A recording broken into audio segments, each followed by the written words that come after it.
Religion is one of the most fascinating contradictions in human history. It claims to unite people, yet it has divided us more than almost anything else. It speaks of peace while justifying wars, of love while enforcing exclusion, of truth while silencing questions. When we talk about organized religion, we're not talking about personal spirituality or private belief. We're talking about systems built around power, hierarchy, and control institutions that took something deeply human, the search for meaning, and turned it into a mechanism of authority. Think about it. If truth were truly the goal, why would questioning be punished? Why would doubt, the very thing that leads us closer to understanding, be seen as sin? Real knowledge welcomes scrutiny. Religion fears it. Organized religion presents itself as a moral compass, yet it constantly fails to point north. The same books that claim to guide us toward compassion have been used to justify slavery, persecution, misogyny, and violence for centuries. When an institution says it holds the absolute truth, it creates a world where disagreement becomes heresy and reason becomes rebellion. What makes organized religion so confusing is that it asks for loyalty not to ideas, but to authority. It's not about what's true, but about who gets to decide what's true. That's why every major religion ends up splitting into hundreds of sects, each one convinced it's the real one, each one quoting the same scriptures differently. The divine message, supposedly perfect, somehow keeps needing interpretation and revision and translation, generation after generation. If these teachings were truly the word of a perfect being, why would they be so unclear that millions of people have killed each other trying to figure out what they mean? Why would truth require priests, popes, imams, or gurus to explain it? Shouldn't a universal truth be universally understood? Organized religion doesn't survive because it makes sense. It survives because it gives people comfort. It offers simple answers to impossible questions, and for a while, that feels safe. When life is uncertain, when death is terrifying, when morality is complicated, religion hands you a ready-made map, even if that map is drawn by people who never left their own village. The problem is that comfort isn't the same as truth, and safety isn't the same as understanding. Throughout history, religion has adapted not because of divine revelation, but because of human progress. When science shows the earth isn't the center of the universe, religion adjusts. When society recognizes equality, religion reinterprets its texts. When knowledge expands, faith rewrites its rules. It always follows reality, never leads it. That's why organized religion keeps shrinking in the modern world. Not because people suddenly lost their sense of wonder, but because they finally realized they don't need permission to question. They don't need middlemen between themselves and the universe. Religion's structure was built in a time when people didn't understand disease, physics, psychology, or even basic geography. Back then, claiming divine authority was the easiest way to control a population. You didn't need evidence, you just needed fear and ritual. The tragedy is that this structure still lingers today. Vast institutions with ancient rules deciding what people can love, what they can read, what they can do with their own bodies. And billions obey not because it makes sense, but because they were told obedience is holy. What's strange is how religion often preaches humility while placing humans at the center of everything. It says the universe was made just for us, that a cosmic being personally watches our every move, yet also needs our worship to feel complete. That contradiction alone reveals so much a God who's both all-powerful and oddly insecure. The stories that define organized religion once served as metaphors. myths to explain what early humans couldn't yet understand. But over time, myths became mandates, symbols became laws, and faith became a system of control. The poetry of human imagination was turned into a rulebook, one that still governs lives centuries after its authors disappeared into the dust. When you step back, organized religion starts to look less like a path to truth and more like an institution designed to preserve itself. It doesn't matter if it's ancient temples, medieval churches, or modern megachurches, the structure is the same: money, hierarchy, control, and the illusion of certainty. And certainty is powerful. When someone believes they possess the ultimate truth, they stop listening. They stop learning. They stop evolving. That's the quiet danger of organized religion. Not just that it controls people, but that it convinces them not to think for themselves. That's how belief becomes identity. When someone's worldview depends on a sacred text, challenging that text feels like attacking them personally. It's no longer about ideas, it's about belonging. People defend their religion not because it's true, but because it gives them a sense of who they are. And once belief becomes identity, logic has no doorway left to enter. You can show evidence, history, contradictions, it doesn't matter, because the mind will twist itself to protect the feeling of certainty. That's what makes organized religion so durable. It doesn't have to make sense, it just has to make people afraid of losing it. Look at how religious institutions handle dissent.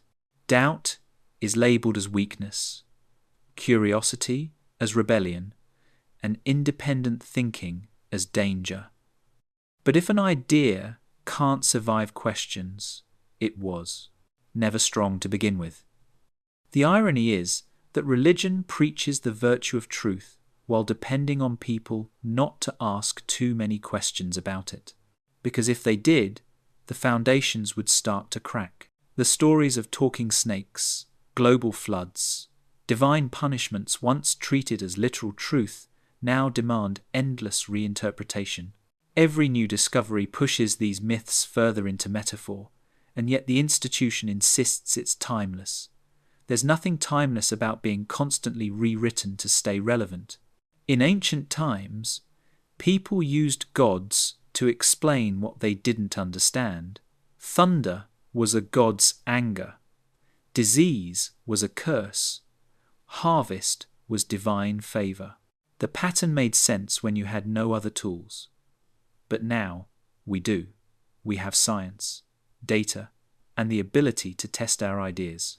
Yet religion still clings to those primitive explanations as if progress were blasphemy.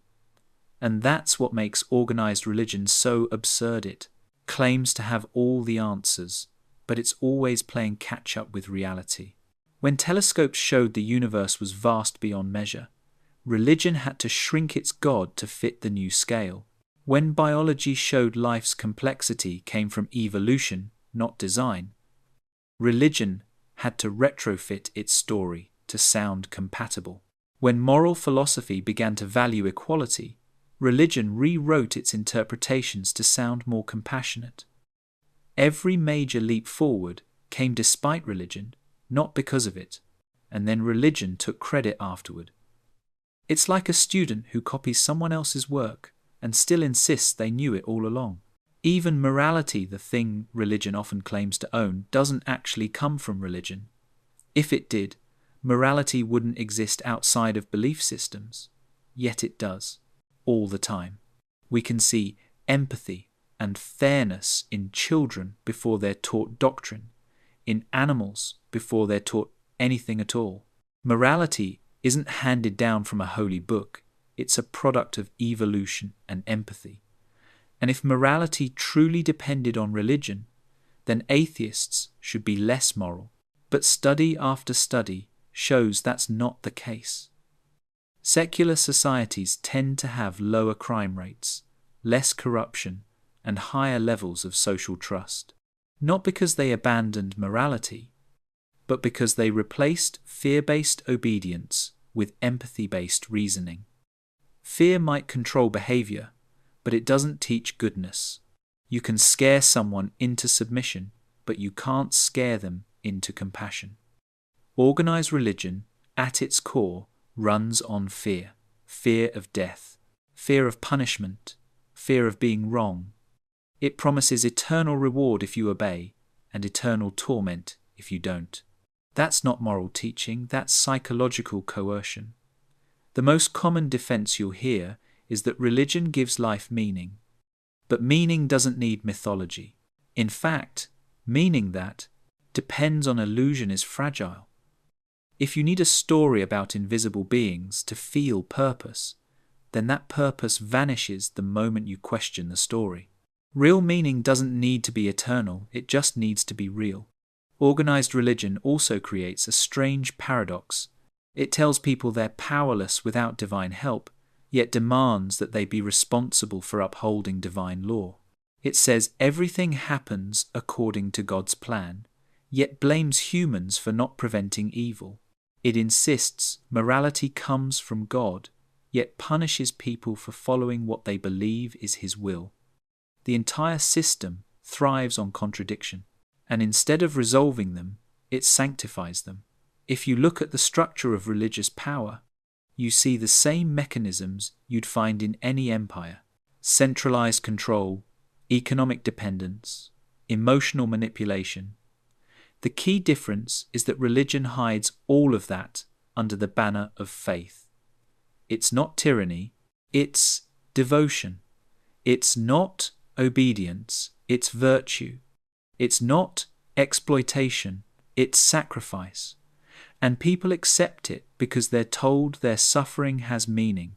Throughout history, religion has been the most effective tool for getting people to act against their own interests. Convincing the poor that their poverty is noble, the oppressed that their patience is holy, and the guilty that their guilt is divine. That's the brilliance of organized religion. It manages to control people without chains. Because when you convince someone that obedience equals goodness, they'll police themselves. Even today, billions of people live under invisible authority. They avoid certain foods, certain clothes, certain ideas, not because it harms anyone, but because tradition says so. And tradition, in religion, is sacred, no matter how senseless it becomes. When a rule survives only because it's old, it's no longer about wisdom, it's about inertia. And yet, entire cultures still revolve around rituals whose original purpose no one even remembers. Fasting, circumcision, animal sacrifice, prayer schedules, clothing laws, relics from times when people thought the sun revolved around the earth. It's not that these rituals are always harmful. Some can create community or comfort. But the danger is when they're treated as absolute truth, immune to reason, immune to change. That's when organized religion stops being culture and becomes control. That's the quiet trick of religion. It takes cultural habits and paints them with divine authority. What starts as human tradition becomes God's command. And suddenly, something that could have changed or evolved is now frozen forever. Once a belief is labeled sacred, it's placed beyond question, and anything beyond question becomes dangerous. Because the moment we can't question something, we stop being honest about it. That's how the absurd becomes normal, and the cruel becomes moral. Take the idea of sin, a concept that turns natural human instincts, curiosity, sexuality, even doubt, into moral crimes. People are born, told they're guilty before they've done anything, and then offered redemption only through obedience. That's not morality, that's psychological dependency. Sin was never about ethics, it was about control. Because once you convince people they're broken, they'll spend their lives asking you to fix them. And that's what organized religion does best. It manufactures the disease and sells the cure. For centuries, religious authorities positioned themselves as the gatekeepers to forgiveness. the mediators between humans and the divine. It's a brilliant system. Create the problem, then offer salvation at a price: money, loyalty, silence. Whatever keeps the system alive. Look closely, and you'll notice that religion's promises always move just out of reach. Heaven is always after death. Justice always after judgment. Reward always after obedience. The payoff never arrives while you're alive, because if it did, you might stop needing them. The structure depends on deferred hope. It's not about making life better, it's about making people accept that life can't be better, at least not here. And that's why religion has always thrived in suffering. When people are desperate, they'll believe anything that offers comfort.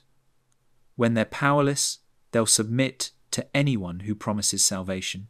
Even now, in modern societies, religion markets itself not as truth, but as therapy. It promises peace, meaning, belonging, but all of it depends on surrender. Surrender your doubts, your independence, your need for evidence. That surrender feels like relief at first, but it comes with a cost, the cost of your own mind. Organized religion works by discouraging self-reliance. It teaches people to depend on divine will instead of their own reasoning, to accept authority instead of understanding, to pray instead of act. How many lives have been wasted waiting for miracles that never came? How many problems have gone unsolved because people believed it wasn't their place to intervene? Faith can inspire, yes, but it can also paralyze. And the line between the two is dangerously thin. There's another strange contradiction inside religion. It tells people that morality comes from God, yet God's morality constantly mirrors the culture of the people who believe in Him. When a society is violent, its gods are warriors.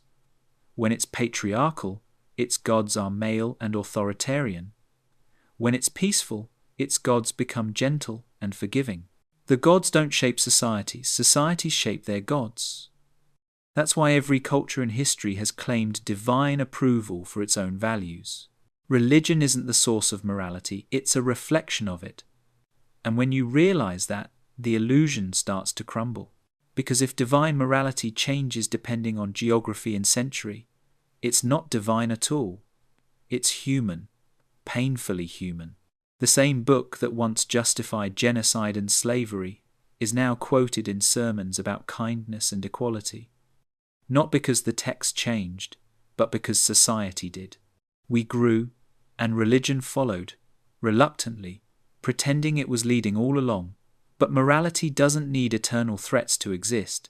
In fact, the most moral acts are often those done without reward or punishment, done simply because we understand suffering and want to reduce it.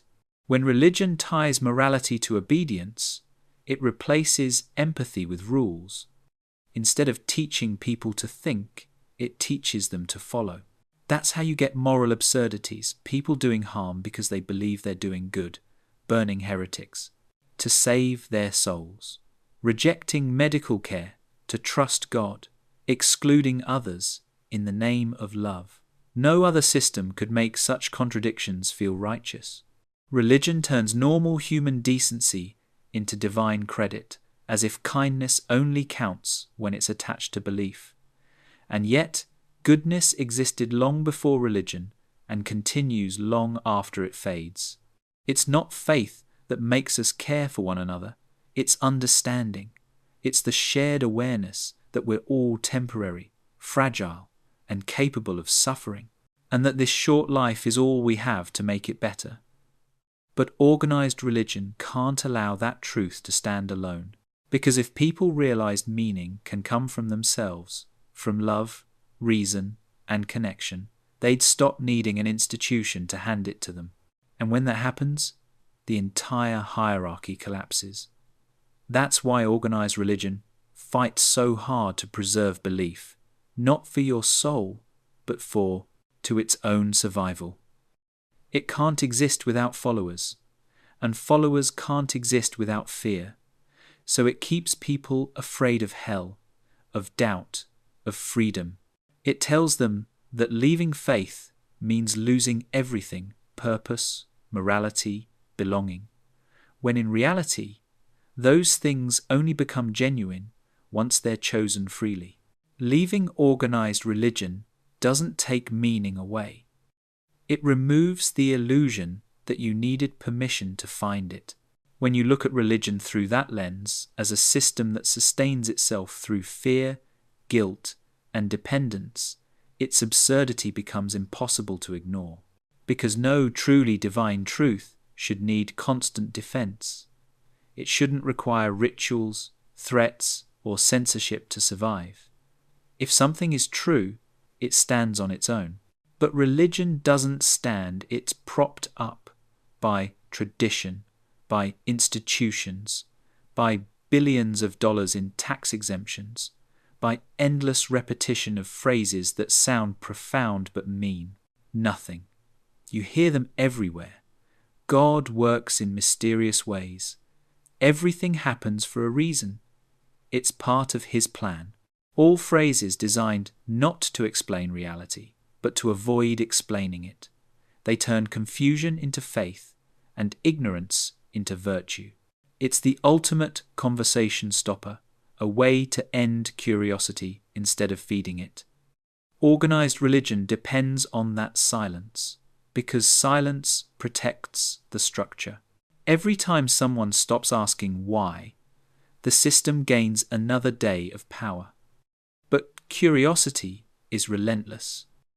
It doesn't stay buried. Generation after generation, people start to notice the inconsistencies.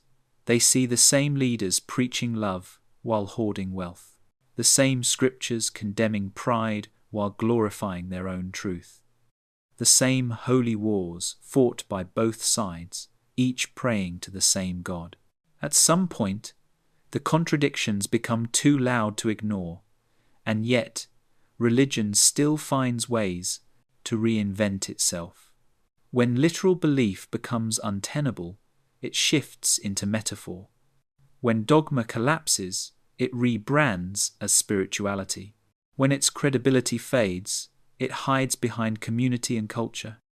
It changes shape, but never its purpose, to maintain authority over meaning.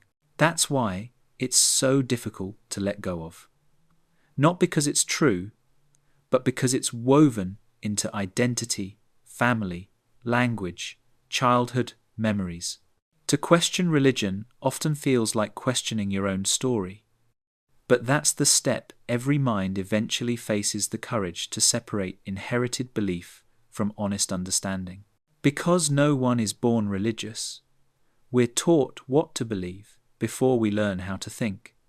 And by the time we start thinking, belief already feels like truth. Organized religion knows this. That's why it targets children first.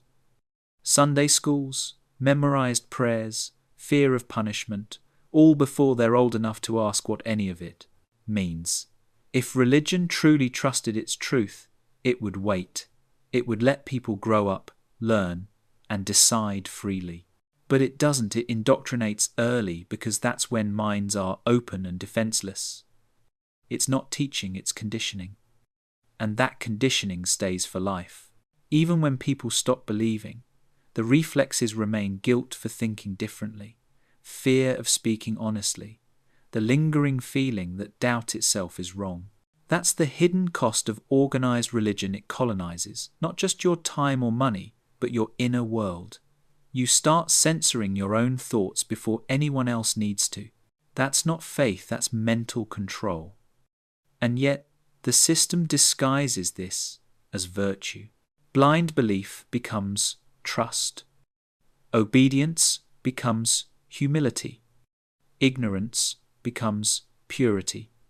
It's a rebranding of submission. The deeper problem is that religion creates moral dependence. People start believing they can't be good without divine guidance.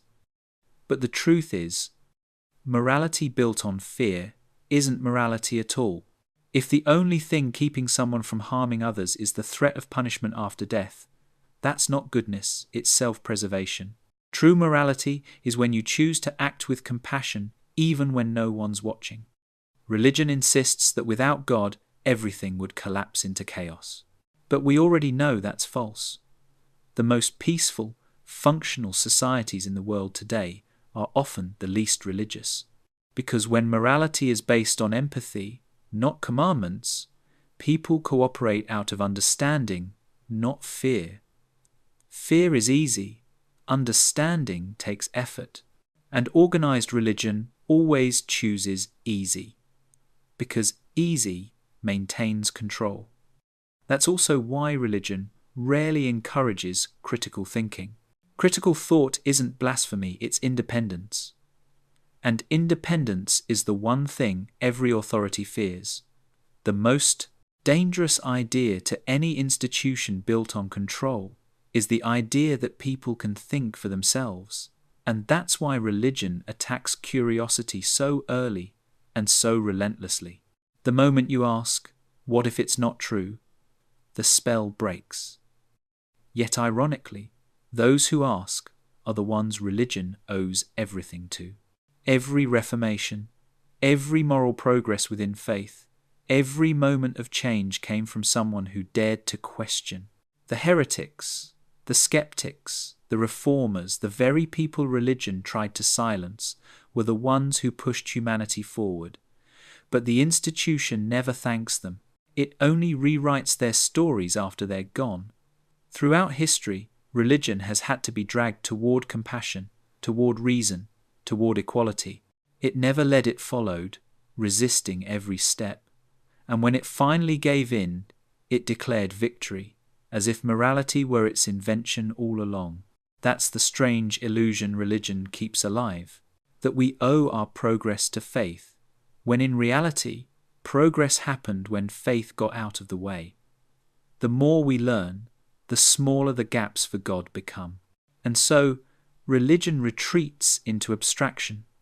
God becomes love, energy, the universe.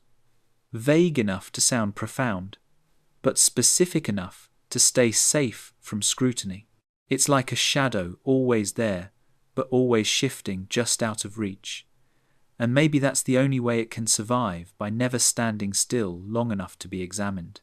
Religion thrives on the idea of scarcity, the idea that truth, love, purpose, and salvation are limited, and that only those who follow the rules exactly will gain them.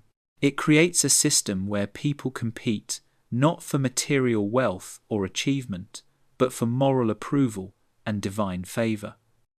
This scarcity mentality is deeply human, but religion magnifies it. Instead of inspiring cooperation or curiosity, it teaches comparison and judgment.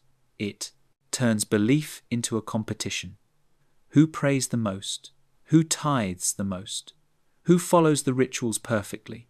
And if you fail, the punishment isn't just disappointment, it's eternal damnation. It's a system designed to keep people compliant, and it works because fear is a powerful motivator. Even the promise of reward is carefully structured. Heaven is described in ways so distant, so abstract, so vaguely defined that it can never be reached by accident. Every act of devotion becomes necessary because the rules are endless and always shifting. That's how institutions keep followers busy, obedient, and distracted. Religion also capitalizes on human storytelling. Myths, parables, and miracles are not just entertainment, they're tools of instruction and control. A dramatic story makes an idea feel real, urgent, and unchallengeable. Once it lodges in your imagination, it's difficult to remove. And religion knows this. Stories are carefully crafted to evoke awe, fear, and obedience. They bypass rational thought and appeal directly to emotion. The result is loyalty, not understanding. History is full of examples. Wars fought because someone believed they were chosen by God. Persecution carried out because a sect was heretical. Entire societies shaped by the fear of divine wrath rather than by reasoned choice. Even today, the same mechanisms operate. Rituals, sermons, and sacred texts continue to condition millions, quietly steering behavior without evidence or logic. What's striking is how flexible religion is in protecting itself. It can reinterpret, rationalize, or rebrand almost anything to survive scrutiny. Contradictions that would destroy any other system become a badge of faith. The more something doesn't make sense, the more it can be spun as mystery, divine plan, or test of devotion. And yet, the more absurd it becomes, the more people cling to it, because surrendering the illusion feels terrifying. Organized religion also has a strange relationship with knowledge. On one hand, it claims to value wisdom and revelation. On the other, it often suppresses inquiry that threatens its authority. Galileo, Hypatia, countless reformers and philosophers, people whose discoveries contradicted religious dogma, were silenced, punished, or killed. Religion doesn't simply fail to promote truth. It actively resists it when truth challenges power. It's not about learning, it's about preserving hierarchy. Even today, religious institutions resist evidence that conflicts with their teachings, whether it's evolution, climate science, or social equality. The pattern is the same: protect the belief system at all costs. That's why religion often feels out of step with reality. Not because reality is hostile to belief, but because belief refuses to meet reality halfway. The contradiction extends to morality as well. Organized religion teaches rules that were often designed for survival in ancient societies. Rules that may have made sense in a desert village thousands of years ago, but feel arbitrary or even harmful in the modern world. Dietary laws, purity codes, and social hierarchies once helped communities survive, but now they are enforced as eternal truths. Not because they are ethical or rational, but because tradition is sacred. And here's the most subtle, insidious part. People begin to internalize these rules as absolute, without ever asking why. They learn to obey first, think later.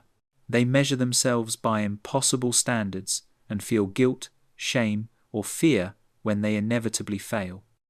Guilt is not a universal human condition, it's cultivated. And organized religion cultivates it exceptionally well.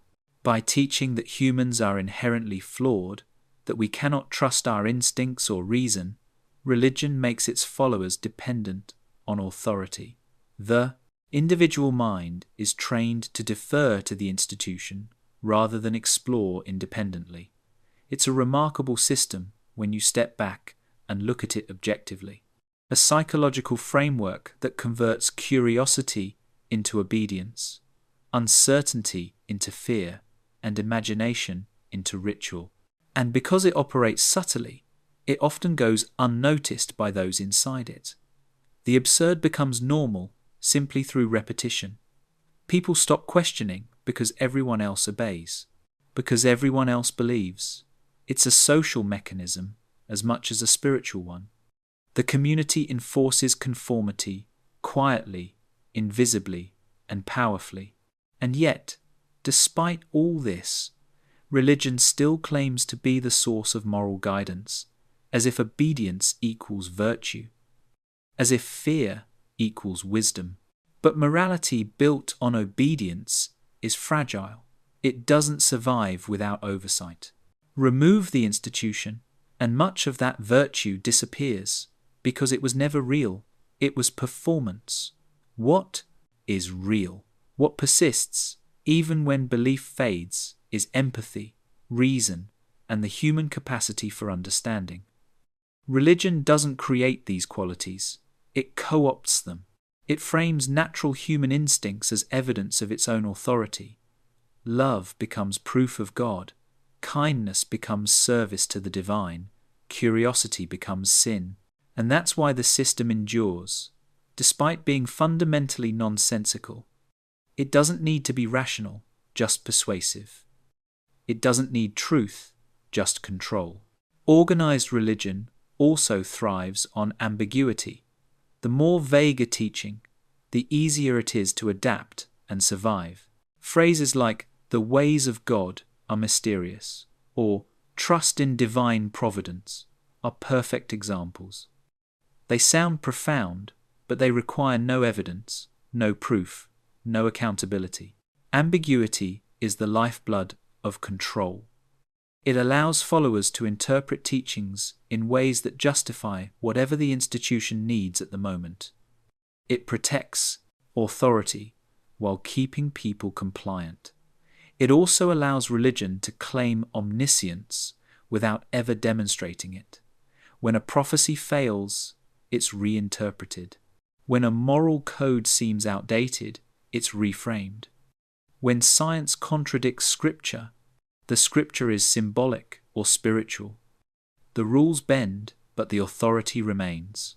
And followers continue to believe, because admitting doubt is portrayed as weakness, questioning is painted as rebellion, and obedience is celebrated as faith. Organized religion also leverages tradition to maintain power. Old habits, ancient rituals, repeated prayers all create familiarity and comfort becomes dependence. The more a person associates safety, community, and identity with religious practice, the less likely they are to question the system. And that's precisely what institutions count on.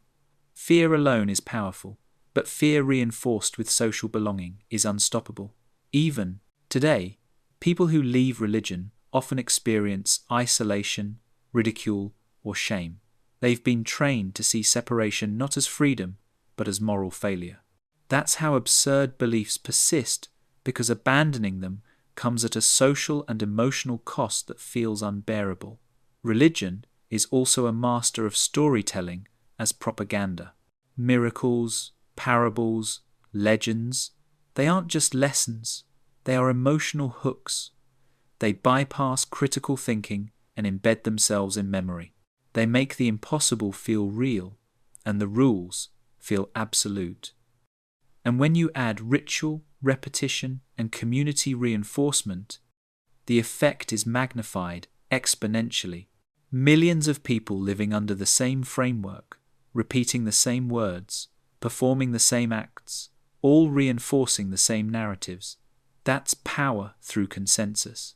It's no accident that some of the largest and most enduring institutions in history are religious.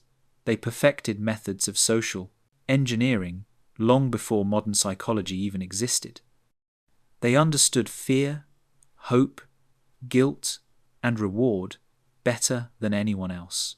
Even when their explanations of the world were wrong, the sun doesn't revolve around the earth, disease isn't caused by sin, the system survived because it wasn't about truth, it was about control. Religion teaches that certainty is virtue, but in reality, certainty is dangerous. The people most certain of their beliefs are the ones least willing to consider evidence or adjust their understanding.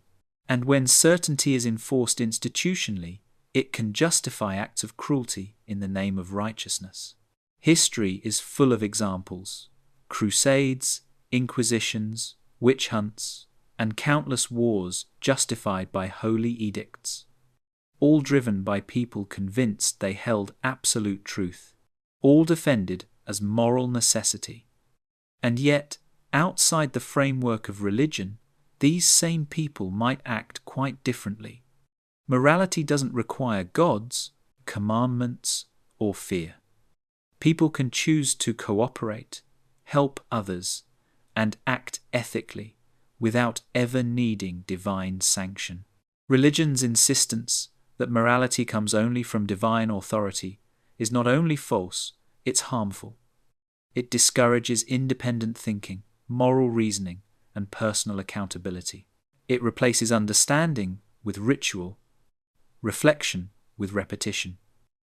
Another striking feature of organized religion is its treatment of knowledge and progress. Knowledge is often framed as dangerous or sinful if it conflicts with established dogma. Critical thinking is discouraged in favor of memorization and obedience. That's why religious institutions historically opposed education, science, and exploration whenever it threatened their authority. Yet, when progress inevitably occurred, they would claim alignment with it retroactively. It's a pattern repeated countless times. Resist change, punish dissent, then reinterpret history to appear enlightened. The absurdity is in the pretense in claiming wisdom while actively suppressing it. Religion also survives through fear of the unknown. Death, suffering, and the uncontrollable aspects of life are terrifying. Religion offers explanations, comfort, and promise of reward. But it does so by insisting that humans are powerless without divine intervention. That powerlessness is deeply psychological. It convinces people that their lives are meaningful only insofar as they obey instructions, accept authority, and participate in rituals. Freedom, autonomy, and personal responsibility are framed as dangerous or sinful. Yet the very things religion discourages, reason, observation, critical thinking, are the tools humans naturally use to understand the world, improve lives, and prevent suffering. That contradiction is at the heart of organized religion. It offers answers, but only if you accept them blindly. It promises guidance, but only if you surrender judgment. It preaches love, but only if you obey. Another layer of organized religion's absurdity lies in its insistence on absolute loyalty. The institution becomes a measuring stick for virtue, and anyone who questions, doubts, or disagrees is labeled as a threat. Heretic, apostate, sinner words designed to isolate and intimidate, to enforce conformity through fear of social or spiritual exclusion. It's remarkable how effectively this works. Because humans are social creatures, fear of ostracism is a powerful motivator. People will endure hardship, accept contradiction, and silence their own reason just to remain part of the group. And that's precisely what religious institutions rely on. This dynamic also explains why the same beliefs can persist despite being demonstrably false or harmful. The social cost of dissent is higher than the intellectual reward of truth, and over generations, absurdity becomes normal, unquestionable, sacred. Take rituals, for example. Many religious practices are rooted in ancient survival strategies, rules about diet, hygiene, or seasonal observances. At one time, these practices made practical sense, but today, the original purpose is often lost. Yet the ritual remains, performed with devotion, justified by Scripture. When ritual replaces reason, absurdity is elevated to moral duty. Washing hands, fasting, dietary restrictions, repetitive prayers, once practical, now often meaningless, yet carried out with intense reverence. People act without questioning, believing that obedience itself is inherently virtuous. Organized religion also leverages guilt and shame like few other systems can. From early childhood, adherents are taught that they are inherently flawed, prone to error, and dependent on divine approval. This guilt becomes internalized, a constant companion, guiding behavior in ways that are often unconscious. It's a clever form of control, one that doesn't need chains or guards, because the mind polices itself. The system creates compliance from within, and the more absurd the teachings, the more people cling to them, believing that doubt itself is dangerous. Then there's the matter of moral inconsistency. Religion preaches virtues like love, compassion, and forgiveness. Yet so often, historical and contemporary religious practice contradicts these ideals. Wars, persecution, and discrimination are justified as righteous acts. The absurdity deepens when sacred texts are invoked to defend behaviors that would otherwise be considered unethical. Slavery, misogyny, and punishment are framed as divine will, making moral outrage appear sinful or misguided. Even within modern contexts, contradictions persist. Religious leaders may preach humility while accumulating wealth, kindness while excluding others, obedience while demanding unquestioned loyalty. These contradictions are rationalized, reframed, and presented as mystery or divine wisdom. Faith is presented as a virtue precisely because it allows people to accept these contradictions without question. The more one suspends reason, the more one demonstrates piety. And here's the subtle genius of organized religion. It doesn't need to be consistent or logical. Its strength comes from the human tendency to defer, obey, and rationalize. The system thrives on loyalty more than truth, devotion more than evidence. Religion also isolates knowledge. Sacred texts, rituals, and specialized languages create barriers between believers and information. Interpretation is controlled by clergy or authority figures, keeping the congregation dependent on institutional guidance. In effect, it privatizes understanding while publicizing obedience. It says, "You may participate, but you may not know. You may follow, but you may not question. You may believe, but you may not reason, even." Miracles and supernatural claims operate on the same principle. They provide awe and wonder, but they are inherently unverifiable. They are tools of persuasion, not evidence, and their primary function is to reinforce the power of the institution rather than illuminate reality. Religion also thrives on moral postponement. Heaven, reward, and divine approval are always in the future. Suffering, injustice, and inequity are excused as part of a divine plan. Life becomes a waiting room for cosmic justice. This creates an astonishing tolerance for irrationality. Because if ultimate reward is guaranteed after death, logic and reason in the present become optional. Obedience is sufficient. Curiosity is dangerous. Questioning is sinful. And perhaps the most striking absurdity of all is how these systems survive despite human progress. Science, philosophy, and critical thinking have revealed so much about the universe, about life, about ethics. Yet organized, religion continually adapts, co-opts, and survives. It does so by shifting focus, reframing teachings, and emphasizing mystery over clarity. It survives because it is not accountable to evidence, only to belief, ritual, and social reinforcement. The more you look at organized religion objectively, the clearer it becomes. It is a human system built to maintain itself. It does not pursue truth. It does not seek wisdom. It does not require logic. It pursues obedience. And absurdity is incidental to that pursuit. And yet, billions still devote their lives to it. Not because it makes sense, but because it promises certainty, comfort, and belonging. Promises that are often unavailable in the natural, chaotic world. One of the most overlooked absurdities of organized religion is how it monopolizes human curiosity. From the moment we are old enough to ask questions, religion sets boundaries.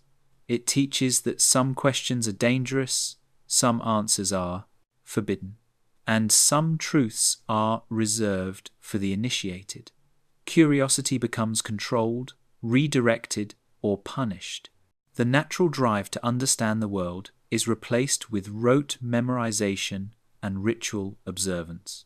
Instead of exploring the universe, we are told to accept explanations handed down from centuries past. And when those explanations fail, when the natural world, human behavior, or historical fact contradicts sacred teachings, the institution adapts, never by changing itself, but by reshaping the interpretation of the texts. The original absurdities remain, but now they're cloaked in metaphor or mystery. Consider the treatment of science. For millennia, religion resisted discoveries that threatened its authority. The heliocentric model, germ theory, evolution, each met with skepticism, ridicule, or outright persecution. Yet, when these discoveries could no longer be ignored, religion absorbed them, rebranded them, and presented them as compatible with divine wisdom. It's a system that thrives on being perpetually out of step with reality, yet capable of pretending it always knew better. Even social progress is filtered through the lens of authority. Movements toward equality, human rights, and personal freedom are often resisted by religious institutions, not because they are immoral, but because they threaten hierarchical control. Only after cultural pressure forces adaptation does religion reframe itself as supportive. It's a constant cycle. Resist, reinterpret, claim credit. Absurdity becomes tradition, and tradition becomes sacred. Then there's the absurdity of divine omnipotence versus human obedience. Religions claim gods are all-powerful, all-knowing, infinitely wise, and yet they require humans to obey arbitrary rules, perform rituals, and seek forgiveness for natural impulses. If a deity is truly omnipotent, why the need for human mediation? Why the endless rules? Why the rituals? The contradictions are staggering, and yet they are embraced unquestioningly. Religion also thrives on selective memory. Texts and teachings are quoted when convenient, ignored when inconvenient. History is rewritten to maintain authority. Failures are minimized, victories are magnified, and inconvenient truths are reframed as divine mystery. The absurdity is compounded when morality is defined externally rather than internally. Humans are naturally capable of empathy and ethical reasoning. Religion insists that morality only exists when sanctioned by authority. It teaches that actions are only virtuous when performed under divine command, not when performed out of understanding, compassion, or reason. This inversion of morality creates profound absurdities in practice. It justifies punishment for natural behavior, rewards obedience over integrity, and encourages conformity over critical thought.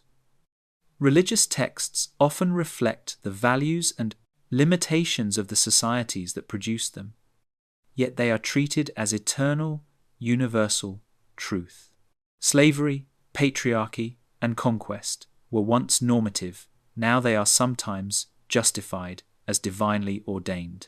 The disconnect between the morality of the texts and the ethical standards of modern society highlights the absurdity of claiming eternal authority. Human progress continues regardless of religious approval, yet the institution claims to have guided it all along. Even when religion appears to promote virtue, it does so conditionally. Love, charity, and compassion are praised, but only when they align with obedience and belief. Acts of goodness, performed independently of doctrine, are often dismissed, minimized, or even condemned. Religion teaches that faith is superior to reason, ritual is superior to understanding, and obedience is superior to curiosity. In other words, absurdity is elevated to a virtue. And perhaps the most striking absurdity of all is how normalized this becomes. Millions of people live their entire lives adhering to rules, repeating rituals, and defending beliefs without ever examining their foundation. What feels sacred and rational is often the result of centuries of conditioning, fear, and social reinforcement.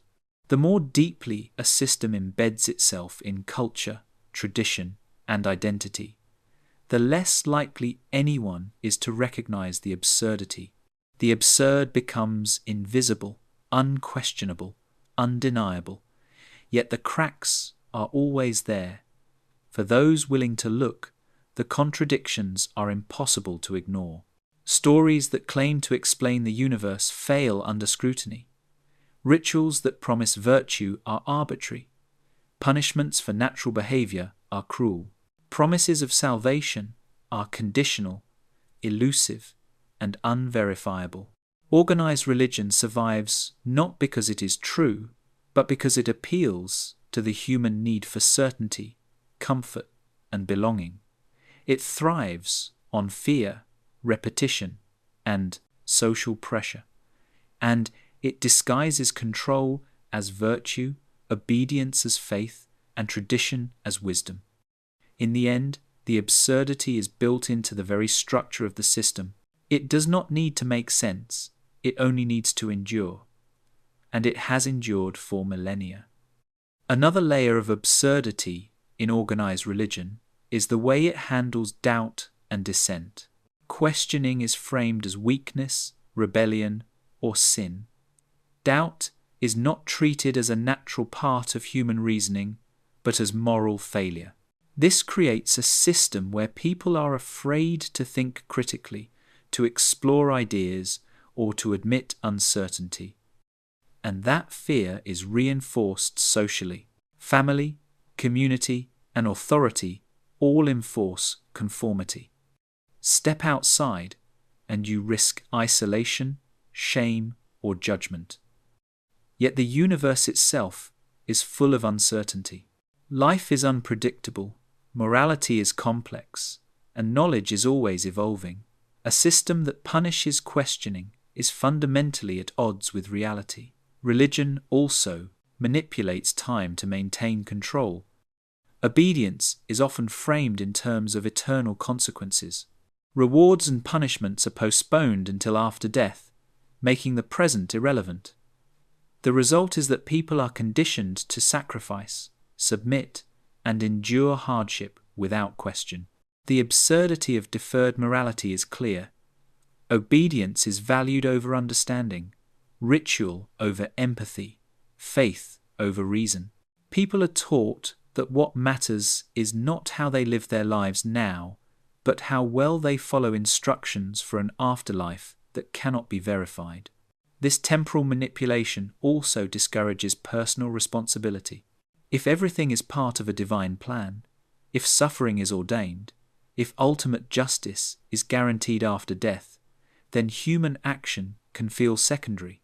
Moral reasoning is replaced by ritual performance and hope for divine favor. Organized religion also thrives on hierarchy.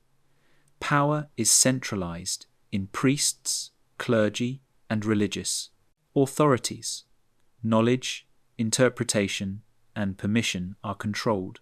Ordinary believers are taught to defer, not to think, to follow, not to question. This creates a profound dependency. The more the institution controls access to understanding, the more it ensures obedience. And obedience, no matter how irrational, is framed as virtue. Absurdity becomes authority's greatest tool.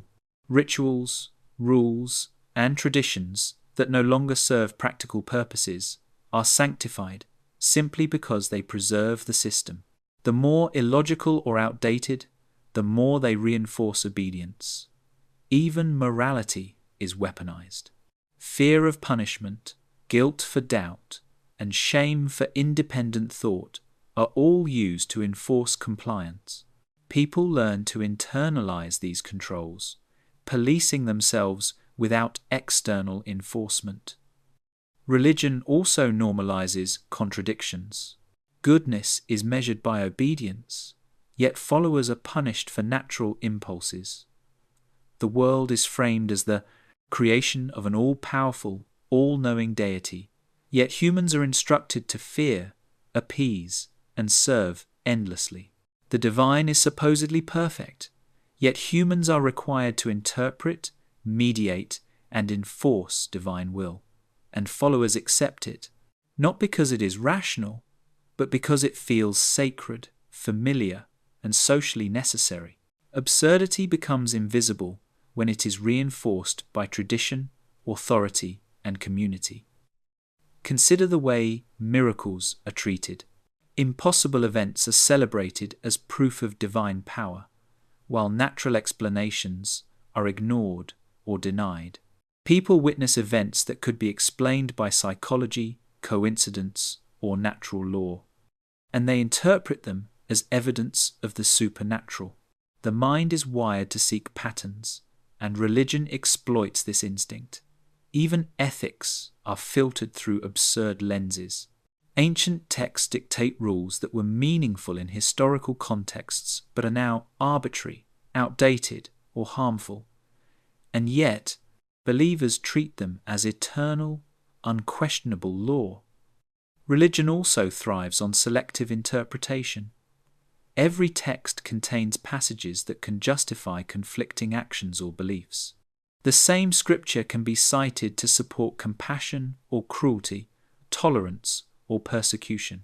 Authority figures choose which passages matter, reinforcing control while masking absurdity as sacred guidance. And the social reinforcement is relentless. Community, family, and culture all participate in maintaining belief. Non-conformity threatens social bonds, creating internal pressure to comply. Fear, repetition, and social approval work together to embed absurdity deeply into consciousness.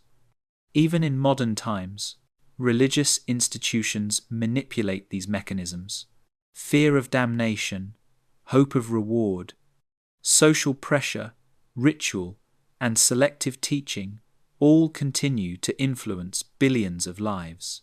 And yet, the underlying absurdity remains hidden behind the facade of sanctity, tradition, and virtue. In every aspect, theology, ritual, morality, hierarchy, and social control, organized religion demonstrates a remarkable capacity for enduring absurdity, not in spite of it, but because of it. And that is the true genius of the system. It doesn't have to make sense. It only has to persist. Ultimately, the absurdity of organized religion is woven into every aspect of its structure. It survives not because it is rational, truthful, or moral. It survives because it appeals to human fears, desires, and social instincts. It leverages hope, obedience, ritual, and authority to perpetuate itself. And the most remarkable thing is how many people devote their entire lives to it, convinced of its necessity. Belief becomes identity, obedience becomes virtue, ritual becomes meaning, and authority becomes unquestionable. Yet none of this requires truth. None of it depends on reality. None of it demands evidence. Religion thrives on paradoxes. It claims to offer freedom, yet it enforces obedience. It promises wisdom, yet it discourages questioning. It preaches love, yet it punishes natural impulses. It promises life after death, yet it controls how life is lived, and still billions participate. Because it meets deep human needs, certainty, comfort, belonging, and a sense of significance. But those needs do not require absurdity. They do not require fear, guilt, or coercion. They do not require the suspension of reason. Humans can find meaning in knowledge, in relationships, in creativity, in empathy, in understanding. These sources of purpose are reliable, observable, and adaptable. Organized religion, by contrast, is static. It adapts only to survive, not to enlighten. It preserves authority, not truth. It values obedience, not insight. That's why examining it critically reveals so much absurdity. The rituals, the rules, the contradictions, the control mechanisms, they are all designed to maintain the system, not to reflect reality. And yet, the brilliance of organized religion cannot be denied. It has endured for thousands of years precisely because it understands human psychology. It exploits fear, leverages social conformity, and manipulates hope in ways few other institutions could. Its absurdity is inseparable from its power. The more illogical it seems from the outside, the more effective it is on the inside. The more contradictory it appears, the more deeply it entrenches loyalty. And that is the paradox that defines it. Organized religion does not need to make sense to thrive. In fact, its lack of sense is part of what makes it effective. It is, in essence, a human system built to perpetuate itself, cloaked in the language of divinity, morality, and tradition. It promises meaning, yet it conditions the mind. It teaches morality, yet it enforces obedience. It claims wisdom, yet it suppresses understanding. And the ultimate lesson is this: the endurance of organized religion tells us less about divine truth and more about human nature. Our needs for certainty, belonging, and significance are so strong that we are willing to accept contradictions, embrace rituals, and defer reasoning. Understanding that doesn't require anger or disdain. It doesn't demand rejection or confrontation. It simply requires honesty, a willingness to see the system for what it is, to question inherited beliefs, and to recognize the ways it shapes thought and behavior. Because once you see the absurdity, the illusions of sacred authority, and the mechanisms of control, you gain the freedom to build meaning on your own terms, to act ethically without fear of punishment, to find purpose without myth, to belong without coercion. Organized religion may persist, but reason, empathy, and critical thought endure alongside it. And for those willing to observe clearly, the absurdity becomes undeniable. Yet the possibility of human understanding and autonomy becomes just as undeniable. In the end, organized religion is less about divine will than it is about human psychology, less about eternal truth than it is about inherited obedience, less about guidance than it is about control, and recognizing that honestly, without fear, without guilt, is one of the clearest paths to intellectual freedom, to living a life informed by reality, compassion, and independent thought. Because absurdity cannot survive scrutiny forever. Systems built on fear and unquestioned obedience will persist only as long as people allow them to. And the more we examine, question, and think for ourselves, the less absurdity can hold sway over our minds.